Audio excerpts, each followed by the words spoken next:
Hello, everybody. Thank you guys so much for having me. I'm Melissa Allgood. I'm a independent, locally Houston-based author, and I'm so thankful that Spider Road Press invited me to speak to you guys on Fiction Friday. And I did want to share with you guys that I do have 2 poems included in the questions, which is a great collection of poetry and a great gift for any poetry lover. Also, I do have my piece of flash fiction, Thomas, included in Approaching Footsteps, which is also from Spider Road Press. It is one of my favorite flash fiction pieces, so I thoroughly recommend that you enjoy it and read it. And today I would like to have a short reading from my new book, Gone, which I did publish while I was on furlough from my job in the real world as a hairstylist. And it is the second book in the Greater Good series, Gone is. And if you haven't yet met Matthew and Samantha, Samantha, my bloodthirsty assassin, and Matthew, my well-intentioned spy, then you can meet them in Unseen, which is the first book in the series, where the team meet, fall in love, and then fight a malevolent agency. In Gone, the second book, the battle continues, but Matthew is actually kidnapped and Samantha has to find him. And the selection I'm going to read is not the real kidnapping that kind of happens in the middle of the book, but this is just a taste of the action that you will see and read when you read the book. I will say that during this reading, I did take out any colorful language, one might say. So do keep in mind that in my novels, especially in the Greater Good series, which is available on Amazon and Kindle Unlimited, there is a little bit of profanity used and there is some violence. So do keep that in mind. And thank you again, guys, so much for joining me. And thank you again, Spider Road Press, for inviting me. And now I'm going to read from Gone, the second book in the Greater Good series.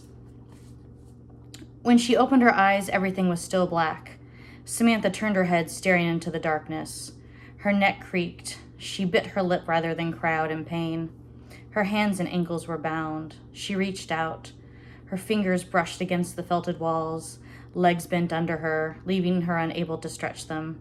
Her bag wasn't around her shoulders, nor her machete strapped to her shin, but she could still feel the butterfly knife between her boot and skin. "Matt?" she whispered. Futile, she knew, since she didn't feel him next to her. Whoever ran them off the road hadn't come for her. They had come for him. Also, if they were stupid enough not to search her, then they didn't know who she was. In San Diego, she was someone. Maya Diaz, adopted daughter of the president of Los Psychos motorcycle gang. And no one outside the club could touch her without giving their life. Samantha twisted to the side, unzipped her boot, gripped the knife. She flipped it open, slid the blade between the rope and her wrists. A few minutes later, the line around her ankles loosened. She turned to the left and released her legs from underneath her. She ran her hand along the side of the trunk she faced until she found the latch in the middle. The tips of her fingers gingerly searched for the trunk release latch in the pitch dark. Her breathing quickened when she grasped it, but realized whoever threw her in the trunk pried off the handle on the latch before locking her inside. Not as dumb as I thought. The car wasn't moving, and she couldn't hear anything from outside. She turned on her right side and felt around on the floor of the trunk, but couldn't find anything to hit against the latch. That left only one option. She kicked the wall between the passenger seats and the back of the car. After 2 attempts with full strength, her left ankle began to burn. It didn't matter, though, as she was full of determination, but crashing into a van going 50 miles an hour had messed Samantha up a little. I must find Matt. 15 kicks later, the passenger seat was down far enough for her to crawl through the opening. The sun had begun to set, so she'd been inside the trunk for at least an hour. The gray fabric seats were stained with blood, some of it half-dried, and she assumed it was Matthew's. The car was empty, and other than the blood, nothing seemed out of the ordinary. However, there wasn't enough blood to make her worry. The fact that he'd been alone with whomever the hell had chased him off the road did. If she had an endless amount of time, she'd have searched it longer rather than throwing all the papers inside the glove compartment onto the floorboard. She found a revolver, but it only had 2 bullets. After taking the keys out of the ignition, she took a deep breath and peeked out the driver's side window.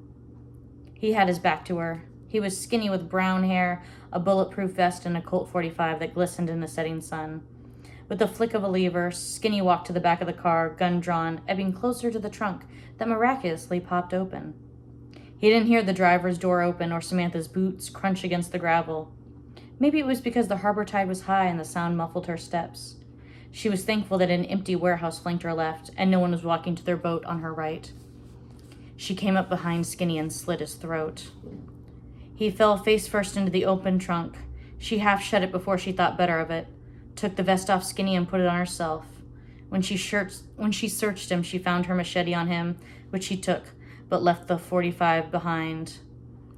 Too loud, she decided, as she gently shut the trunk.